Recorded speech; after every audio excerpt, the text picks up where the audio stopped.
Welcome to Generational Voices, brought to you by Gather Place Museum.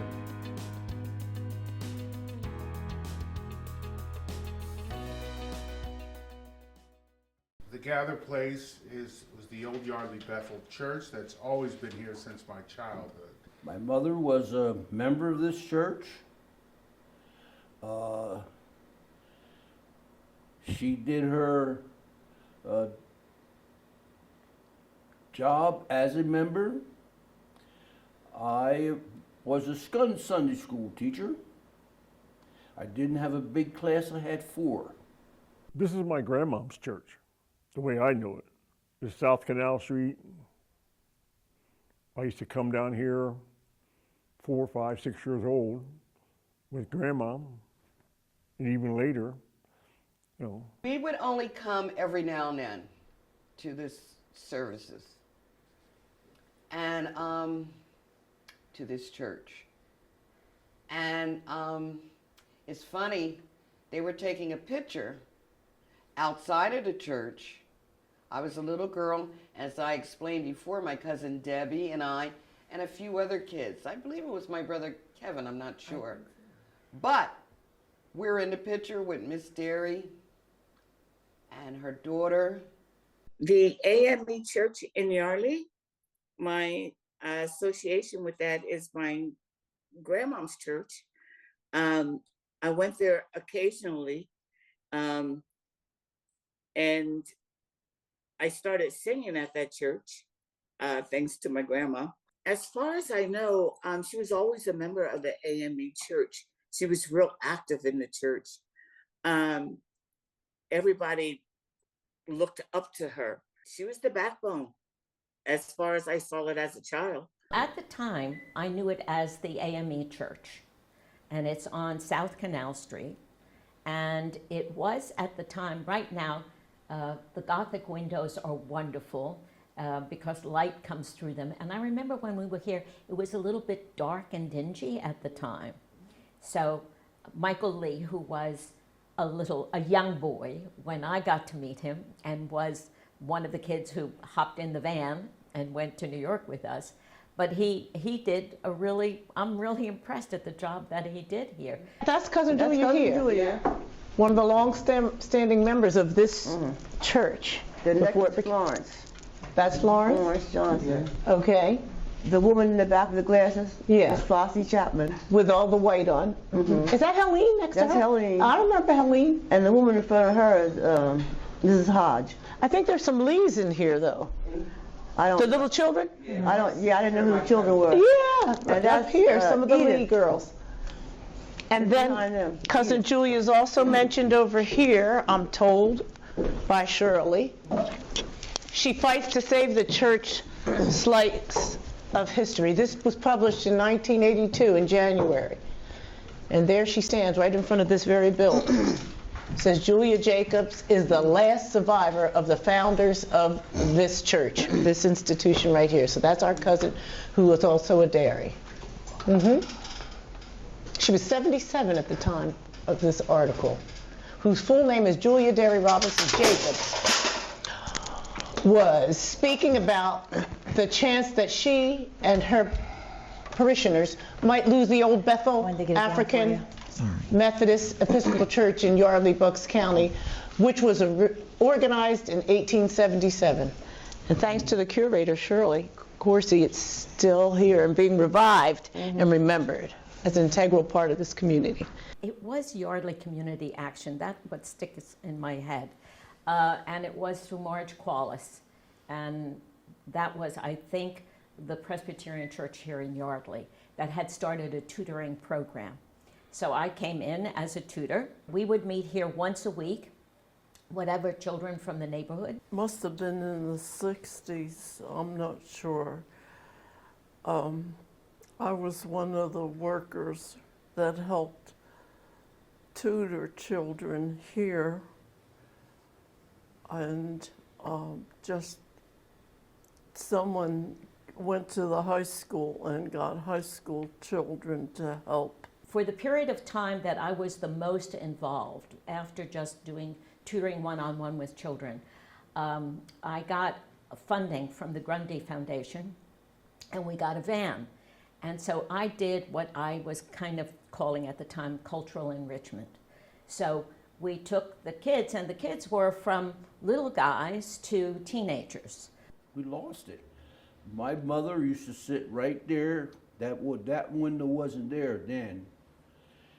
And on Sundays, my father came up here, passed the note in the window to her.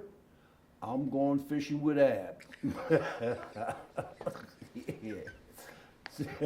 So yeah, she sat there so much that he knew that's what he had to do. See, but it's one of those things, you know. We had a lot of older ladies. They was dedicated to this church. See, and then as they passed on, nobody was there to take their place. You know, and I think that's what really happened to this church here. In Yardley, there are 3 black churches. Okay, certainly the AME church is the most historic, the first. So it's the matriarch of the black churches in Yardley.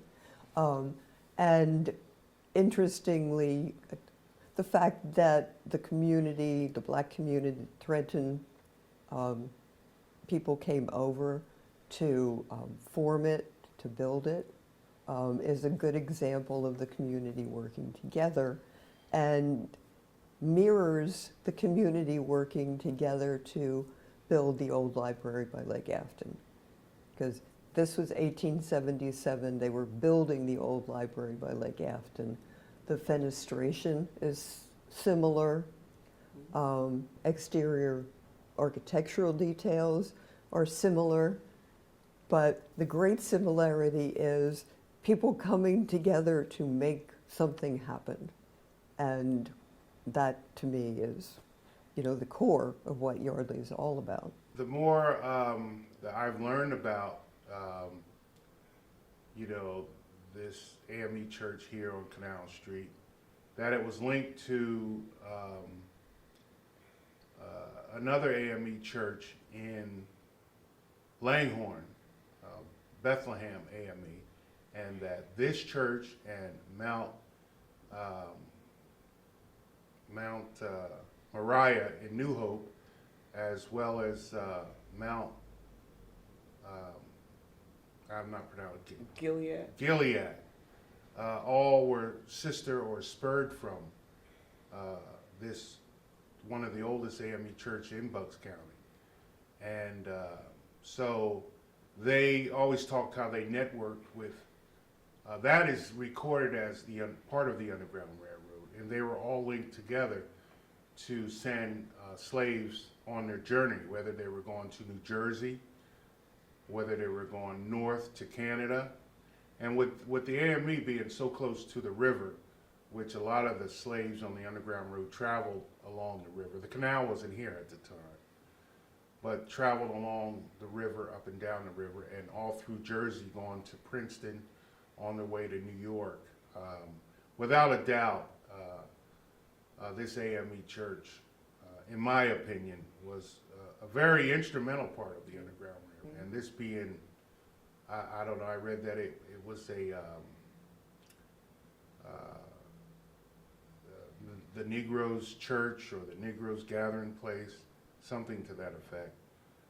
Before, as it was a hay barn, and then in the late 1877, they built this church. From the hay barn, I think it goes without saying that yes, this was a part of the Underground Railroad through for people to, you know, rest, you know, get the things they need for on their journey. Yeah, I'm sure. Along with the other AME churches in Bucks County. It's funny how this does belong to us because we were a part of this. Not knowing the history as a child back then, and now to see how it's come alive with the pictures and the history, how it was built by black people. The church has always been an anchor of this community, and it represents the Afro-American community, as it goes way back that I didn't know, to the early 1800s. And so without a doubt that this is the anchor, not only of this community of Yardley, and I think with this church being renovated and being a symbol, represents itself as a symbol, I think people will always know that this is an Afro-American community. Millard Mitchell, I think, was very instrumental in starting Head Start, for instance, in this area. And also that it made people aware, because I'm sure lots of people who came to live here in Yardley had no idea that there was a black community here in Yardley. And I remember a long time ago when it was declared a historical site, but still didn't go into our resources. We had our own families, Shirley, us and all. But it's funny, no matter how long ago it was, it's come back to life. It's like a hidden treasure, but it's always been here. For it to come alive again is wonderful. Because we live right down the street here at 195 South Canal Street. And my grandmother lived at 192 South Canal Street. What do you think about this museum, the way it is right now? The way it is right now, I think it's a fabulous job that what Shirley is doing, how she saved this building. Yeah, because it was destined to be torn down and a big house put on it or something like that. And I think it's just, it's great. It's great that she got in there and got the right people on her side that knew how to get it done. That's what I loved about it.